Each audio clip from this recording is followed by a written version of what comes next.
Break के बाद एक बार फिर से आप सभी का स्वागत है। बड़ी खबर सामने आ रही है, उसका रुख कर लेते हैं। जहां सीरिया में अमेरिकी सेना की एयर स्ट्राइक है। अलकायदा का सीनियर कमांडर इस एयर स्ट्राइक में मारा गया है। अलकायदा का वरिष्ठ वित्त अधिकारी था कमांडर, और अमेरिकी सेंट्रल कमांड ने मारे जाने की पुष्टि भी की है। आतंकियों का लगातार पीछा करना जारी रखेंगे, अमेरिका ने कहा है। ये तो अमेरिका का बड़ा बयान भी सामने आया है इस एयर स्ट्राइक के बाद कि आतंकियों का लगातार पीछा करना जारी रखेंगे। सीरिया में अमेरिका की सेना ने एयर स्ट्राइक की है, ये बड़ी खबर निकलकर सामने आई है। अलकायदा का सीनियर कमांडर जो है वो मारा गया है। अलकायदा का वरिष्ठ वित्त अधिकारी था कमांडर। अमेरिकी सेंट्रल कमांड ने मारे जाने की पुष्टि भी की है, और अमेरिका का बड़ा बयान भी इस बीच सामने आया कि आतंकियों का लगातार पीछा करना जारी रखेंगे। तो सीरिया में अमेरिका के द्वारा एयर स्ट्राइक की गई है। अलकायदा का सीनियर कमांडर इस एयर स्ट्राइक में ढेर हुआ है। तो आतंक को लेकर अमेरिका पीछे हटने को राजी नहीं है। अमेरिका ने क्लियर कर दिया है कि आतंक को लेकर लगातार मुहिम जो है वो चलाते रहेंगे, आतंक को खत्म करने के लिए मुहिम चलाते रहेंगे। और अमेरिका ने ये कहा कि आतंकियों का लगातार पीछा करना जारी रखेंगे, यानी कि आतंकियों को खोज कर मारेंगे। जिस तरीके से अमेरिका ने कहा है कि आतंकियों का लगातार पीछा करना जारी रखेंगे, ये बड़ी खबर निकल कर सामने आई है। अलकायदा का सीनियर कमांडर इस एयर स्ट्राइक में ढेर हुआ है। अलकायदा का सीनियर कमांडर जो है वो वरिष्ठ वित्त अधिकारी था, जिसे एयर स्ट्राइक में ढेर किया है अमेरिका ने। अमेरिकी सेंट्रल कमांड ने भी इसकी पुष्टि की है, मारे जाने की पुष्टि की है। ये बड़ी खबर निकल कर सामने आई है। तो सीरिया में अमेरिका के द्वारा एयर स्ट्राइक की गई है, और इस एयर स्ट्राइक में आतंकी मारा गया है, ये बड़ी खबर है।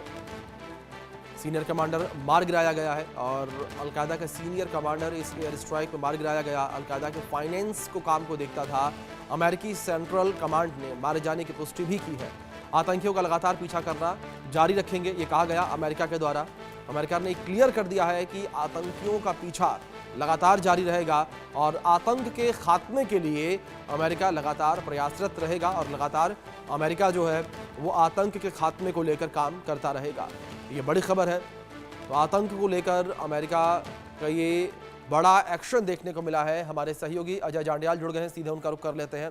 अजय, सबसे पहले जानकारी इस एयर स्ट्राइक को लेकर लेना चाहेंगे। क्या अपडेट्स फिलहाल मिल पा रहे हैं, किस तरीके से इस एयर स्ट्राइक का अमेरिका के द्वारा प्लान किया गया, फिर इस प्लान को इंप्लीमेंट किया गया? देखिए अभिषेक, जब सीरिया में हालात खराब हुए थे, सत्ता परिवर्तन हुआ, उसके बाद से लगातार अमेरिका कह रहा था कि वो आईएसआईएस के गढ़ को जो है वो तबाह करेगा। और जैसे जैसे इनपुट मिलता रहा, जैसे जैसे जो है चीज़ें अनफोल्ड हुई हैं, तो ये लगभग तीसरी या चौथी एयर स्ट्राइक है जो अमेरिका ने की है। और एक बार फिर से अलकायदा के जो फाइनेंशियल चीफ जो देखा करता था, उसको जो है वो मार गिराया गया है। और इसके पीछे की वजह साफ की अलकायदा के को जड़ से ख़त्म करने के लिए ये तमाम जो कार्रवाइयाँ हैं वो चल रही हैं। अमेरिका के ट्विन टावर पर जब हमला हुआ था, तब से लगातार अमेरिका इस चीज़ के पीछे था कि किसी भी तरीके से तमाम जो नेटवर्क है अलकायदा का उसको ख़त्म करना है। और सीरिया में बैठे इन अलकायदा के कमांडरों को ढूंढ कर जो है उनको ख़त्म करने का सिलसिला जो है वो चल रहा है। और ताज़ा हमलों में जो है एयर स्ट्राइक में इस कमांडर को मारकर इस चीज़ को सुनिश्चित किया गया है कि अलकायदा की जो कड़ियाँ हैं उसको पूरे तरीके से तोड़ा जाए और अमेरिका या दुनिया को सुरक्षित किया जाए।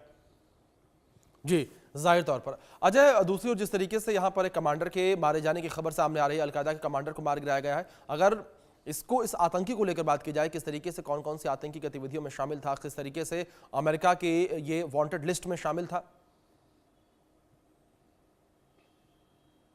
देखिए दरअसल वो कह रहा था कि आईएसआई जो है उसका काम, आईएसआईएस का काम करने का तरीका, अलकायदा का काम करने का तरीका बिल्कुल अलग है। वो दरअसल साइलेंट रहते हैं, उसके बाद जब भी उन्हें कोई ऑपरेशन को एग्जीक्यूट करना होता है, हमले को एग्जीक्यूट करना होता है, उसके बाद वो शांत हो जाते हैं वो करके। और इसी तरह से ये कमांडर जो हैं वो साइलेंटली बैठे हुए थे, मगर अमेरिका की जो खुफिया एजेंसी है उसने पूरी तरीके से जाँच की थी, ऐसे कमांडरों की लोकेशंस को तलाश किया था। और सीरिया में बैठे आप देखें तो उन कमांडरों का इसी लिए सफाया शुरू हुआ। ये दरअसल जो अलकायदा के तमाम फाइनेंसेस थे उसको हैंडल किया करता था, कहाँ कब क्या क्या चाहिए, कहाँ से पैसा आना है, कहाँ जाना है, ये तमाम चीज़ों का जो है इससे अच्छी तरह से वाकिफ था। और इसी चीज़ को लेकर जो है अलकायदा का नेटवर्क पूरी दुनिया में फैलाने का सिलसिला जो है ये चला रहा था। मगर जैसे ही अमेरिका को भनक लगी कि सीरिया के इस इलाके में जो है ये छुपा हुआ है, उसके बाद कार्रवाई शुरू हुई और कार्रवाई में इसको मार गिराया गया। जी, बिल्कुल, ज़ाहिर तौर पर अजय एक बड़ी कार्रवाई और कार्रवाई के तहत इस आतंकी को मार गिराया गया, कमांडर को मार गिराया गया। लेकिन अजय, जिस तरीके से कहा जा रहा था कि ये बड़े ओहदे पर था और अगर वित्त विभाग को लेकर बात की जाए तो वित्त विभाग को देखता था कमांडर। देखिए बिल्कुल ये फाइनेंसेस देखा करता था, पैसा कहाँ से आना है, कौन सी कंट्री से किस तरह से पैसा आना है, कैसे कैसे कहाँ कहाँ नेटवर्क को बेचाने के लिए तमाम जो पैसा है उसकी ज़रूरत है उसको पहुँचाना, ये ऑपरेशन जो है वो सारे फाइनेंसेस जो हैं ये उनको देखा करता था। और ये इसलिए बड़ा इंपॉर्टेंट हो जाता था क्योंकि अलकायदा को चलाने का जो जिम्मा जो लिया है जिन्होंने, वो उन कमांडरों को खासतौर पर ये निर्देश थे कि किसी भी तरीके से पैसे की कमी नहीं आनी चाहिए, क्योंकि पैसे के ही बिना पर वो युवाओं को रेडिकलाइज करके उसको इसमें शामिल किया करते थे और उसके बाद जो है इस पूरे अपने नेटवर्क को फैलाने में लगे हुए थे। जी अजय, इस एक्शन का रिएक्शन सीरिया के द्वारा क्या कुछ देखने को मिल सकता है? क्या सीरिया का कोई बयान सामने आया? देखिए सीरिया इसमें कोई एक्शन नहीं करेगा या रिएक्शन नहीं देगा। उसके पीछे की वजह साफ है। सीरिया जानता है कि इस वक्त उसके अंदरूनी हालात बेहद खराब हैं। सत्ता पर असद के यहाँ से जाने के बाद से लगातार दो तरफ से सीरिया पे हमले हुए। एक तरफ इजराइल जो है उसने इसके काफ़ी इलाके को बफर जोन बनाने के नाम पर जो है वहाँ कब्जा किया, वहाँ पर हमले किए। दूसरी तरफ अमेरिका ने अलकायदा के ठिकानों को ध्वस्त करने का सिलसिला शुरू किया। अगर सीरिया कुछ करना चाहता तो पहले कर सकता था, मगर नहीं हुआ। सत्ता परिवर्तन के बाद, असद के जाने के बाद बिल्कुल भी ऐसा नहीं हो सकता और ना ही कोई रिएक्शन अभी तक आया है। जी बिल्कुल अजय, जाहिर तौर पर सीरिया का कोई भी रिएक्शन जो है अभी तक निकलकर सामने नहीं आया है। लेकिन दूसरी ओर अजय, जिस तरीके से अमेरिका का रिएक्शन इस पूरे हमले के बाद सामने आया, अमेरिका ने क्लियरली ये कहा है कि आतंकियों का पीछा जो है लगातार जारी रहेगा। एक कड़ा संदेश देने का प्रयास यहाँ पर किया गया है कि आतंक के खिलाफ लड़ाई जो है अमेरिका वो जारी रखेगा, आतंक का सफाया करके ही रहेगा। देखिए बिल्कुल अमेरिका ने साफ किया था जब अमेरिका पे हमला हुआ, उसके बाद से अमेरिका अलकायदा के तमाम लिंक्स को जो है तलाशने में लगा हुआ था। अमेरिका की खुफिया एजेंसी FBI जो है वो लगातार जांच कर रही थी कि किसी भी तरीके से उन जगहों पर, उन ठिकानों तक पहुंचना। और सीरिया में बेशक आप सोचिए कि वहां पर पहले ही सत्ता परिवर्तन हुआ था, उसके बाद वहां पर इन ठिकानों को ढूंढना और उसके बाद कार्रवाइयाँ करना एक बड़ा जो ऑपरेशन जो है इसे देखा जा रहा है। तो इसलिए अमेरिका ने उस चीज़ को सुनिश्चित किया है, ना सिर्फ सीरिया बल्कि किसी भी इलाके में अगर इस तरह की कोई जानकारी मिलती है तो अमेरिका उस चीज़ ऑपरेशन के लिए तैयार है। और उसी को लेकर जो है तमाम कार्रवाइयाँ जो पिछले दिनों में सीरिया में हुई हैं और ये आगे भी जारी रहेंगी, इस चीज़ का पूरा अनुमान लगाया जा रहा है। जी अजय, जिस तरीके से कार्रवाई की गई है, इस कार्रवाई को लेकर अमेरिका के द्वारा मैं बात करना चाहूंगा पाकिस्तान पर किस तरीके से असर पड़ता नजर आएगा, क्योंकि जब प्रधानमंत्री नरेंद्र मोदी अमेरिकी दौरे पर गए थे तो उस वक्त भी दोनों नेताओं ने पूरे विश्व में संदेश दिया था कि अमेरिका और भारत आतंक के खात्मे के लिए एक साथ लड़ाई लड़ेगा। देखिए एक चीज़ बड़ी साफ है, भारत पिछले लगभग 3 दशक से ज़्यादा समय से आतंकवाद से जूझ रहा है। पाकिस्तान उसके पीछे है और पाकिस्तान तमाम आतंकी हमलों के लिए, आतंकी संगठनों को चलाने के लिए जिम्मेदार है।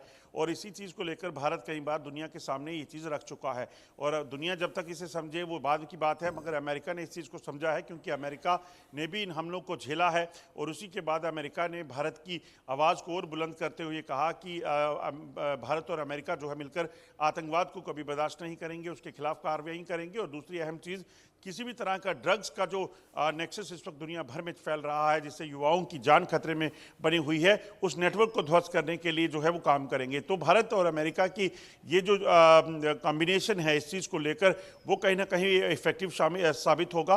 पाकिस्तान को बेशक इसमें मिर्ची लगती है, मगर पाकिस्तान जानता है कि वो खुद जन्मदाता है आतंकवाद का। ऐसे में अगर पाकिस्तान कुछ भी करता है या करने की कोशिश भी करता है तो उस पर जो है वो डबल अटैक होगा। अमेरिका भी पाकिस्तान को नहीं बख्शेगा, जबकि भारत पहले से ही पाकिस्तान पर जो है वो आंखें तरेरे हुए है। जी बिल्कुल, जाहिर तौर पर अजय, अगर ISIS को लेकर बात करें, ISIS जो है वो लगातार एक्टिव पाकिस्तान में भी है और जाहिर तौर पर आपने भी जिस तरीके से जिक्र किया कि पिछले 3 दशक से जो है भारत आतंकवाद का दंश झेल रहा है। अब देखना ये होगा किस तरीके से अब आतंक के खात्मे को लेकर भारत भी आगे बढ़ता है और अमेरिका किस तरीके से लगातार अपना प्रयास जारी रखता है। बहुत शुक्रिया आपका जुड़ने के लिए, तमाम जानकारियों के लिए।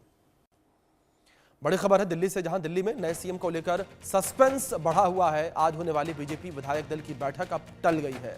अब 19 फरवरी को विधायक दल की बैठक होगी। सूत्रों के हवाले से जो खबर सामने आ रही है उसके अनुसार अब 19 फरवरी को विधायक दल की बैठक होनी है। 20 फरवरी को नई सरकार का शपथ ग्रहण समारोह हो सकता है। रामलीला मैदान में शपथ ग्रहण समारोह होगा। सूत्रों के हवाले से यह जानकारी भी सामने आ रही है कि रामलीला मैदान में नई सरकार का शपथ ग्रहण समारोह होगा। तो दिल्ली में विधायक दल की बैठक होनी थी और विधायक दल की बैठक जो है वो अब टल गई है। ऐसे में लगातार सीएम के फेस पे, सीएम के नाम पर सस्पेंस बरकरार है कि आखिर दिल्ली का नया मुख्यमंत्री कौन होगा। 19 फरवरी को ऐलान होगा दिल्ली के मुख्यमंत्री का। ये जानकारी आप तक पहुंचा दें तो 19 फरवरी को ये ऐलान किया जाएगा कि दिल्ली का अगला मुख्यमंत्री कौन होगा। और जो सस्पेंस लगातार क्रिएट हो रखा है, जो सस्पेंस लगातार बना हुआ है लोगों के बीच में, उस सस्पेंस से 19 फरवरी को पर्दा हट जाएगा, ये क्लियर हो जाएगा। 19 फरवरी को विधायक दल की बैठक होनी है और इसके बाद 20 फरवरी को नई सरकार का शपथ ग्रहण समारोह दिल्ली के रामलीला मैदान में होगा। ऐतिहासिक रामलीला मैदान है और इसी रामलीला मैदान में नई सरकार का शपथ ग्रहण समारोह होगा। और 19 फरवरी वो तारीख है जिस तारीख को तमाम जो कयास लगाए जा रहे हैं, उन जो अटकलें लगाई जा रही हैं, उन अटकलों पर विराम लग जाएगा और ये क्लियर हो जाएगा कि दिल्ली का नया मुख्यमंत्री कौन होगा, दिल्ली का अगला मुख्यमंत्री कौन होगा। जो सस्पेंस बना हुआ है वो सस्पेंस खत्म होता हुआ नजर आएगा।